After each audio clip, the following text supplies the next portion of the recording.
오늘 우리에게 주시는 하나님의 말씀 창세기 1장 27절과 2장 24절 우리 두 절을 우리 같이 합독하겠습니다.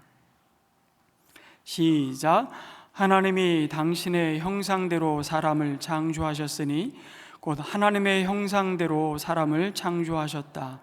하나님이 그들을 남자와 여자로 창조하셨다.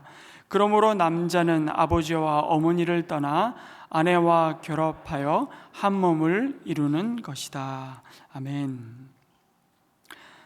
여러분, 하나님과 우리의 관계가 얼마나 아름답고 영광스러운지를 이 땅에 가시적으로 보여주는 두 개의 공동체가 있습니다. 그 하나는 가정이고 또 하나는 바로 교회입니다. 하나님이 친히 설계하시고 지으신 거룩한 신적 기관 딱 두 개밖에 없습니다. 가정과 교회. 당연히 이 두 공동체는 하나님의 형상을 반영합니다. 그 중에서도 하나님은 먼저 당신의 형상을 따라 남자와 여자를 창조하셨죠. 그들을 부부로 세워 가정을 이루게 하셨습니다. 하나님이 가정을 만드실 때는 분명한 목적이 있으셨습니다. 보이지 않는 그 하늘의 실체를 이 땅에 보이게 만들고 보이지 않는 하나님을 보이게 만드는 하늘의 거울로 이 가정을 만드셨습니다. 천국의 모델 하우스라는 표현을 쓰지 않습니까? 그래서 부부의 모습 속에서 우리는 삼위 하나님, 성부, 성자, 성령 하나님이 어떻게 온전한 연합과 사랑으로 관계를 맺고 계신지를 어렴풋하게나마 볼 수 있는 겁니다. 삼위일체이신 하나님을 인간의 이성으로 아무리 그럴듯한 설명을 해도, 그렇게 이해해 보려고 해도 사실은 모두가 부족합니다. 대부분의 설명이 오히려 심각한 왜곡을 불러오고 이단 시비가 붙었습니다. 대표적인 게 고체일 때는 얼음이었다가 액체는 물이 되고 또 기체로 수증기가 되어가는 이런 비유들 많이 들으셨죠? 집에서는 아버지 역할을 했다가 회사를 나가면 사장이고 또 한 아내의 남편이고 한 남편의 아내의 역할을 그렇게 비유하여서 삼위일체를 설명하는 것 모두 사실 적절하지 않을 뿐만 아니라 이단의 가르침이죠. 그나마 우리가 삼위일체이신 하나님의 그 신비로움을 이해할 수 있는 비유가 있다면 바로 남자와 여자를 부부로 짝지어 주시고 둘이 한 몸이 되게 하신 신비입니다. 하나님은 부부의 관계에 삼위 하나님의 연합과 사랑의 관계를 닮아가고 그 사랑을 누리는 신비로움을 담아 놓으셨습니다. 그만큼 하나님은 부부의 관계를 귀하게 여기십니다. 부부 관계를 통해서 이 땅에 생육하고 번성하여 땅에 충만하도록 명령하셨습니다. 서로의 벌거벗었음을 바라보며 부끄러워하지 않았습니다. 오히려 아담은 하와를 바라보며 최초의 세레나데를 고백하지요. 이는 내 뼈 중에 뼈요 살 중에 살이로다. 나와 그가 아니라 나는 곧 당신이고 당신은 곧 나라는 고백이죠. 서로를 향한 아담과 하와의 사랑에는 그 어떤 서로의 몸을 바라보며 몸매를 조롱하거나 비교하는 일이 없었습니다. 완전히 무장해제, 무방비 상태였지만 서로의 시선을 의식하지 않았습니다. 벌거벗었지만 자기를 방어할 필요가 없었습니다. 우리 인생이 누릴 수 있는 가장 친밀함을 경험하는 자리가 바로 부부의 관계입니다. 그 사이에는 그 어떤 타자도 끼어들 수 없습니다. 오직 하나님만, 그 하나님 한 분 외에는 그 둘 사이를 파고들 수 없습니다. 그런데 그 둘 사이를 파고들어와 하나님 대신 자신이 하나님 노릇하는 존재가 있죠. 아니, 우리로 하여금 그 하나님을 떠나 그걸 자유라고 말하며 자신이 하나님 노릇하도록 유혹하는 존재가 있습니다. 바로 사탄입니다. 하와를 유혹하여 하나님이 유일하게 금지하신 선악을 알게 하는 나무의 실과를 먹게 합니다. 그리고 자기와 한 몸 된 아담에게도 건네주고 먹게 하죠. 하나님이 보시기에 심히 좋았다고 말씀하시며 정해놓으신 그 울타리를 무너뜨립니다. 이제 내가 주체적으로 하나님 노릇하며 살겠다는 선언이었습니다. 그렇게 하나님이 만드신 첫 번째 공동체인 가정은 무너졌습니다. 죄가 들어온 순간 아담과 하와에게 일어난 타락의 결과는 서로에게 책임을 전가하고 비난하며 정죄하는 것이었습니다. 돕는 배필이 아니라 바라는 배필로 내가 당신을 위해 존재하는 것이 아니라 당신이 나를 위해 존재해야만 한다는 주장과 함께 서로가 상대의 머리 노릇을 하겠다는 투쟁의 역사가 시작되었습니다. 신혼 초부터 잡아야 돼, 그런 말을 괜히 하는 게 아니라 경험에서 우리는 그렇게 할아버지에서 아버지로 그리고 자신에게 이어받은 것이죠. 이제 서로의 벌거벗은 모습을 부끄러워합니다. 그들은 기쁨의 동산인 그 에덴을 거니시는 하나님의 낯을 피해 동산 나무 사이에 숨어버렸습니다. 그리고 서로를 향해서도 등을 돌리고 숨어버립니다. 무화과 나무 잎으로 치마를 엮어서 몸을 가렸습니다. 타락 이전에 그들은 하나님의 순결한 눈으로 서로를 보았는데 이제는 타락으로 인해 훼손된 눈으로 서로를 바라보죠. 모든 관계가 파괴되었습니다. 여기서부터 서로를 향한 인간의 경험은 친밀한 교제보다는 상대의 몸을 이용하고 몸과 영혼의 연합보다는 파괴적인 분리가 일어납니다. 하나님은 그럼에도 불구하고 그들을 찾아오셨고 다시금 그들에게 질문을 던지십니다. 아담아, 내가 어디 있느냐? 지금도 물으십니다. 너희를 아내와 남편으로 짝지어 주시고 서로에게 참된 선물이요 기쁨이 된 내가 지금 어디 있느냐 물으십니다. 그리고 하나님은 서로 벌거벗어 수치스러운 그들에게 가죽옷을 지어 입히시죠. 그 자리를 회복하라고 우리를 초대하십니다. 그리고 사람이 스스로 무너뜨린 그 하나님의 질서와 울타리를 다시 세우십니다. 그 공동체가 바로 교회입니다. 그래서 주님은 이 가정을 흠도 티도 없는 영광스러운 주님의 교회로 세우시겠다고 말씀하십니다. 여러분, 부부의 관계는 그 관계가 좋든 나쁘든 하나님과의 관계를 보여주는 리트머스지와 같습니다. 특별히 부부의 관계에서만 누릴 수 있는 그 친밀함과 언약의 증표가 있는데 그것이 부부의 성입니다. 이 부부의 성적 연합이 중요한 것은 그냥 남녀의 몸이 단순히 부딪히는 것이 아니라 우리 너머에 뭔가를 가리키고 있는, 그래서 자신을 상대에게 내어주고 서로 내어주는 사랑의 행위라는 사실이죠. 그렇기 때문에 이런 사랑에는 서로의 관계를 아주 소중히 다루어야 할 안전장치가 필요합니다. 그것이 바로 결혼이라는 울타리입니다. 부부의 연합과 행복을 위한 선물인 이 성적 온전함이 이 울타리를 넘어가면 우리 영혼의 진정한 갈망을 채우지 못하는 방향으로 욕망은 흘러가고 맙니다. 창세기 3장부터 이어지는 인류의 원 역사가 그것을 고스란히 다 보여줍니다. 3장에서 인류가 타락하죠. 4장에서는 일부 다처제가 나옵니다. 9장 가면 포르노그라피가 나오고요.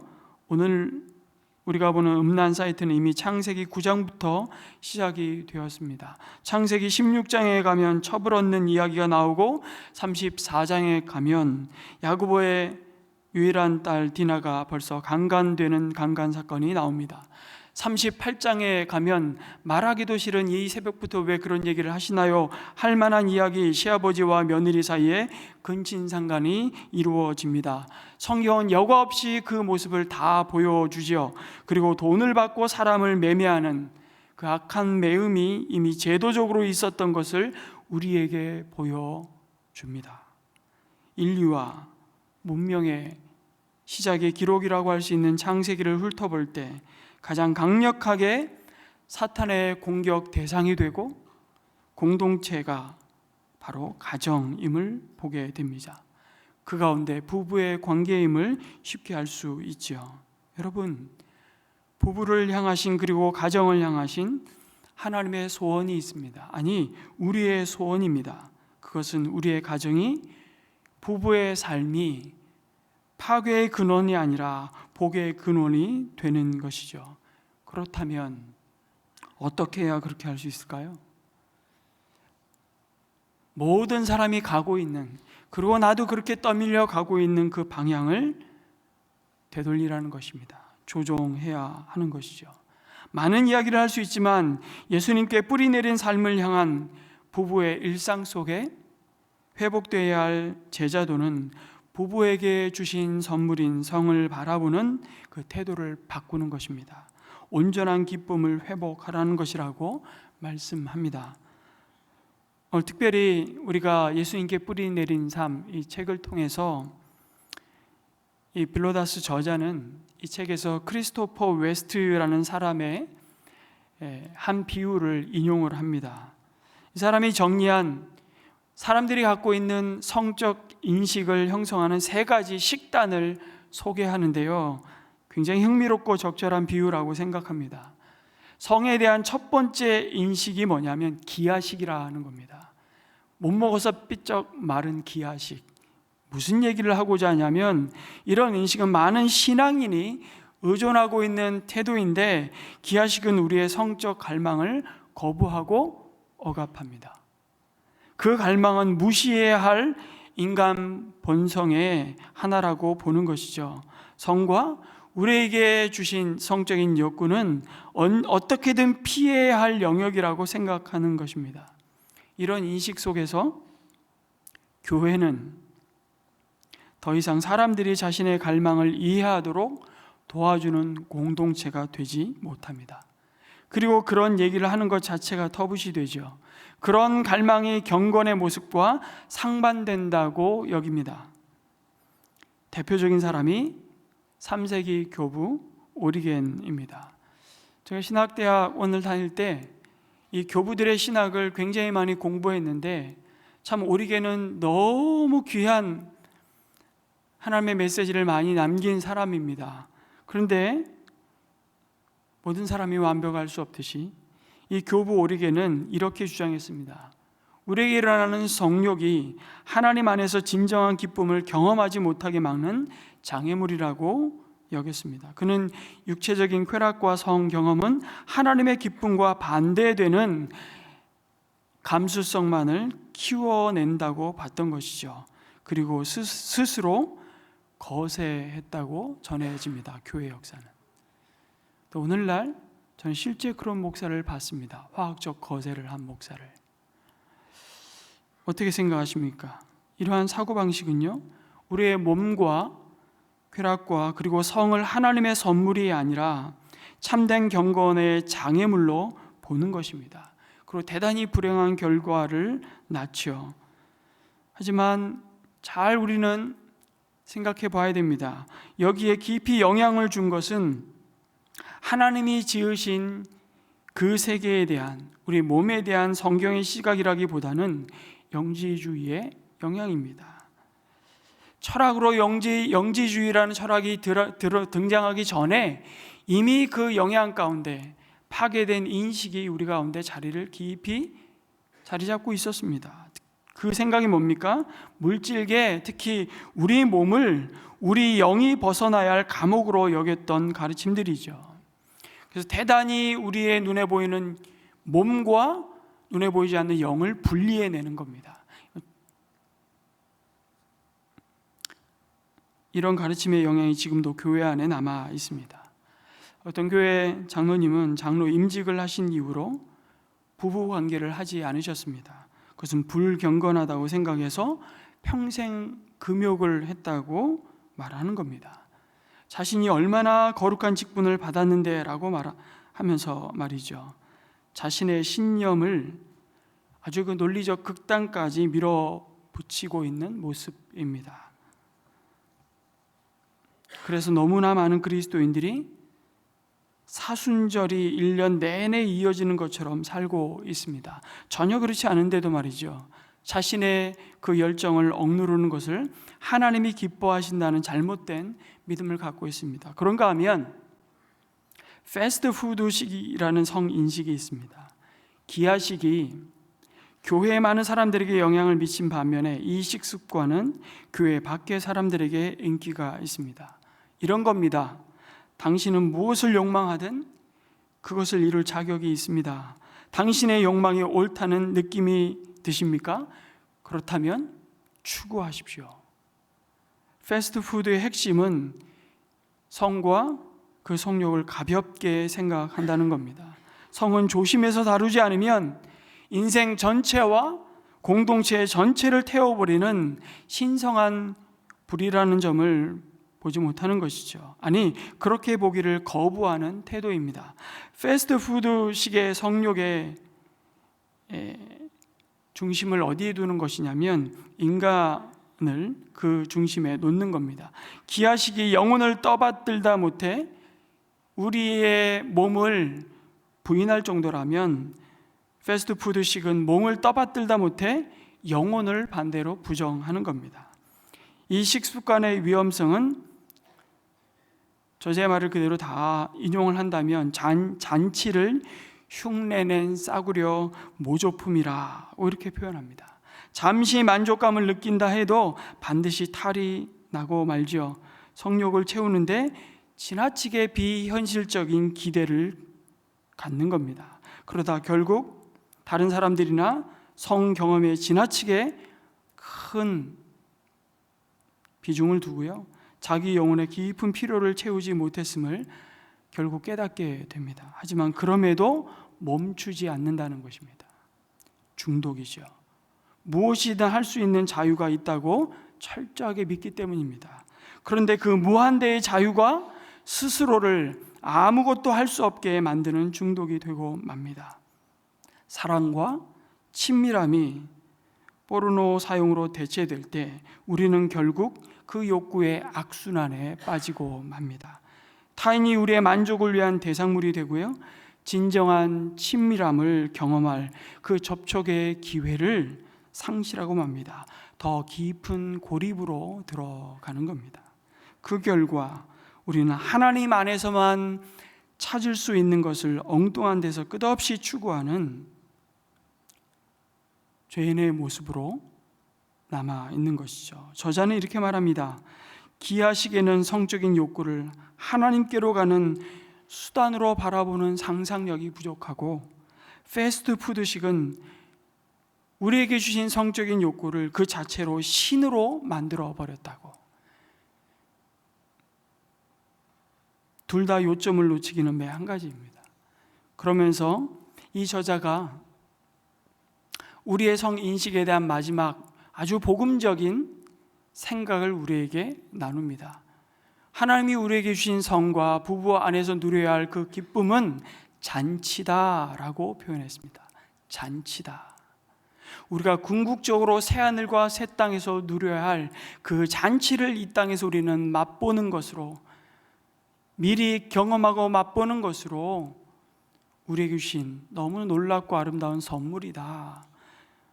복음은 우리에게 그 잔치를 우리에게 제공합니다. 기혼이든, 여러분 특별히 독신으로 계시는 독신이든, 우리는 교제와 기쁨과 즐거움의 삶으로 초대를 받았습니다. 제대로 자리를 잡을 경우에 우리 안의 성욕은 하나님과의 연합과 서로의 교제로 우리를 이끌어 갑니다. 하나님의 사랑은 우리의 욕망을 제거하는 것이 아니라 재배치하는 것입니다. 있어야 할 자리에 두고 그것을 하나님이 주신 선물로 알고 풍성히 누리는, 그것을 하나님 앞에 가꾸어 가는 훈련이 우리에겐 절대적으로 필요한 것이죠. 잔치는 우리가 황홀함을 누리도록 창조되었지만 그 황홀함은 하나님 안에서만 찾을 수 있음을 인정하는 태도입니다. 하나님이 기쁨과 성욕의 궁극적인 원천이시기 때문입니다. 질문은 이것입니다.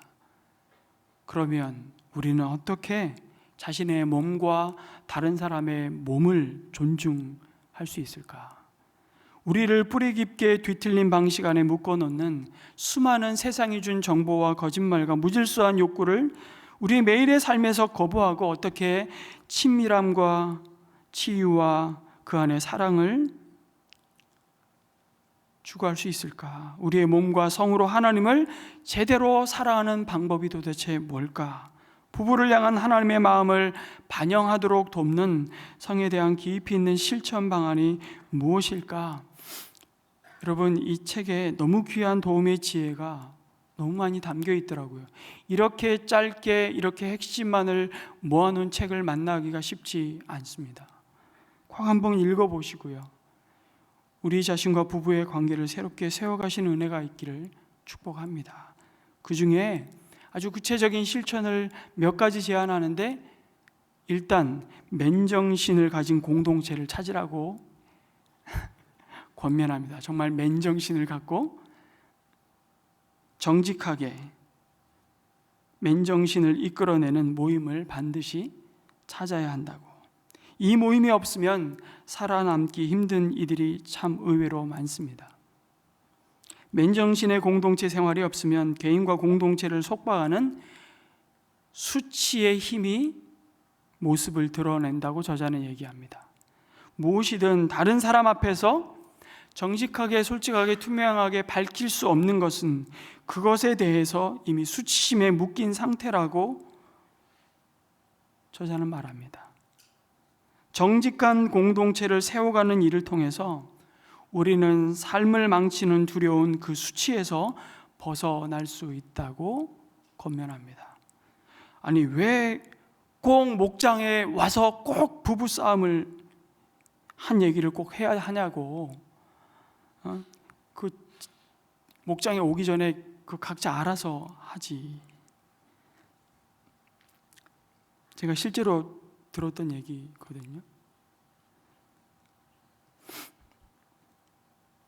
여러분, 그 자리가 맨정신으로 우리의 관계를 직면할 수 있는 자리이기 때문입니다.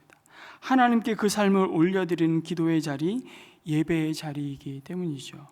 그런데 우리는 자꾸 부부의 문제는 개인이 알아서 해. 또는 우리 많은 남성들은 어둠의 경로와 지하 세계로부터 교육을 받습니다. 부부의 성이 은혜의 빛 가운데 서로에게 주신 복되고 아름다운 선물이기에 소중히 갖고 가야 하는데, 그래서 많은 이들은 자신의 비밀을 밝힐 수 있는 그 은혜의 공간이 필요합니다. 때로는 한 사람이 이런 공동체 역할을 하기도 하고요, 세 사람 또는 그 이상이 모이기도 합니다. 세겹줄 기도회의 기도 짝으로 부르신 의미를 우리가 다시 한번 전도서 4장 12절의 말씀을 함께 읽어볼까요? 시작. 한 사람이면 패하겠거니와 두 사람이면 맞설 수 있나니 세 겹줄은 쉽게 끊어지지 아니하느니라. 아멘. 그리고 하나님이 둘러 세우신 부부의 울타리 안에서 그 사랑을 나누는 데는 많은 연습이 필요하다는 것을 우리 인정해야 합니다. 나는 잘하고 있어? 아니요, 천만에요. 굉장히 많은 헌신과 서로를 향한 수고와 인내가 필요하다는 것입니다. 우리가 모두 여전히 이기적이고 자기중심적이기 때문입니다.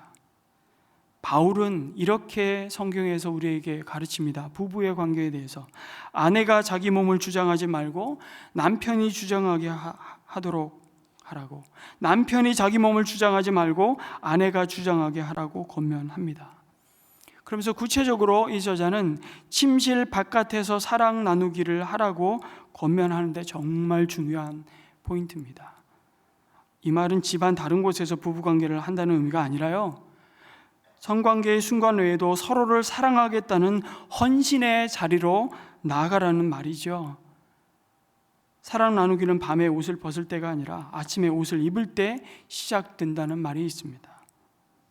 사랑, 배우자에 대한 열정, 호기심과 서로를 인정하는 말과 장난스러움, 그런 것을 드러낼 때 사랑 나누기를 특정한 행위로 축소하지 않는 분위기가 만들어지는 것이죠.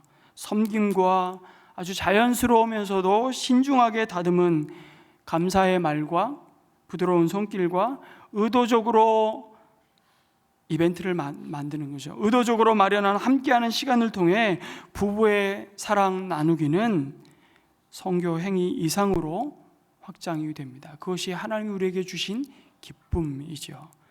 여기에는 깊은 훈련과 헌신이 필요합니다. 근사한 곳으로 나가서 함께 시간을 보낼 때 아내는 남편의 사랑을 강하게 느낄 것입니다. 특별히 남편들이요, 사랑 나누기는 활동이 아니라 의사소통이라는 것을 꼭 기억하시기 바랍니다. 부부 관계가 몸을 섞는 순간으로 축소되면 함께하는 삶은 거래가 됩니다. 상대를 대상화할 가능성이 크지요. 나와 너, 너와 나가 아니라 나와 그것이 될 가능성이 굉장히 많습니다. 이 서로를 이용하는 장이 될 위험이 큽니다. 그래서 사랑 나누기가 의사소통의 일부가 되려면 사실은 많은 대화가 필요하고 우리의 취향과 좋아하는 것과 싫어하는 것을 솔직하게 말해야 합니다. 배우자의 욕구에 대한 자신의 느낌에 정직해지는 법을 우리는 배워야 합니다. 그래서 마지막으로 이 책에 기록된 한 문구를 같이 읽었으면 좋겠습니다. 시작. 사랑을 나누는 법을 배우는 데는 한평생이 걸립니다. 이 말을 누가 했을까요? 사랑을 나누는 법을 배우는 데는 한평생이 걸립니다. 수십 년 오랜 세월을 목회를 하시고 70에 은퇴를 하셨는지 80에 은퇴를 하셨는지는 모르겠지만 한 목사님이 한 고백입니다. 그렇게 많이 가르치고 그렇게 많이 성도들에게 정말 부부의 삶에 대해서, 여러분 부부의 삶에 들어오십시오. 그러면 더 구체적으로 여러분과 함께 이 삶을 나누게 되는데요, 평생 그렇게 가르쳤던 목사님이 은퇴하신 뒤에 자신과 사모 사이에, 아내 사이의 관계를 돌아볼 때 고백한 고백이 이거예요. 사랑을 나누는 법을 배우는 데는 한평생이 걸립니다. 말씀을 맺겠습니다. 아담과 하와는 벌거벗은 채 수치심을 이기지 못하고 나무 뒤에 숨었죠. 그러나 우리에게 그 수치를 거두어 가시고 부부 안에서 참되게 누리게 하시는 그 하늘의 기쁨을 맛보도록 우리에게 거룩한 욕구를 주신 그 예수님은 벌거벗은 채 나무에 달리심으로써 그 수치를 정복하셨습니다. 아멘이십니까? 이것이 복음이 전하는 좋은 소식입니다. 예수님 안에서 수치는 최종 발언권을 더 이상 갖지 못합니다. 우리의 욕망은 더 이상 무질서해질 필요가 없습니다. 우리는 예수님의 이름으로 찾아오는 그 자유를 누리며 살 수 있습니다. 이 은혜가 우리 삶에 주님이 주신 부부의 연합을 통해, 사랑을 통해 더욱 풍성해지고 부욕해 되기를 주님의 이름으로 축복합니다. 아멘. 되게 새벽부터 19금 얘기를 들으신 것 같아요, 여러분들이. 그러나 그렇지 않습니다. 성경이 이거보다 더 리얼한 이야기를 우리는 아가서를 통해서 이미 묵상했습니다. 아가서는 많은 경우에 교회와 성도의 관계를 비유로, 은유로 묘사했다고 해석을 많이 하지만 그 해석을 거부하는 많은 신학자들이 있습니다. 그거는 진짜 부부의 관계를 우리에게 보여주고 있는 것이에요. 여러분, 그 아가서를 볼 때마다 우리는 우리의 부부의 관계에 하나님이 주시는 그 기쁨을 회복하는 기도를 구체적으로 드려야 되고, 솔직하게 부부가 서로 그 삶을 나누어야만 하는 것이죠. 문제가 있다면 멘토를 찾으셔야 되고, 또 독신일지라도 우리에게 있는 그 욕구들은 얼마든지 공동체 안에서 성도의 아름다운 교제를 통해서 하나님이 그 욕구들을 채워가시는 은혜를 누리게 하시겠다고 말씀합니다. 이제 이렇게 기도했으면 좋겠습니다. 우리 한번 부부의 삶을 하나님 앞에 올려드리면서, 하나님, 우리 부부의 삶을 주님이 받으시는 거룩한 성례로 올려드립니다. 서로에게 자신을 내어주는 진정한 헌신보다 내 자신의 쾌락만을 추구했던 우리의 연약한 모습을 이 시간 주님 앞에 고백합니다. 우리 부부에게 주신 복되고 그 아름다운 성을 통해 하늘의 진정한 기쁨과 행복을 맛보게 하여 주시고, 우리 부부의 삶을 통해 주님의 사랑과 은혜가 흘러가게 하여 주시옵소서. 우리 자녀들도 그 모습을 진정 바라보며 기쁨을 알게 하여 주시옵소서. 우리 가정과 우리 부부의 삶을 주님 앞에 올려드리는 기도를 먼저 하나님 앞에 드리겠습니다. 기도합니다.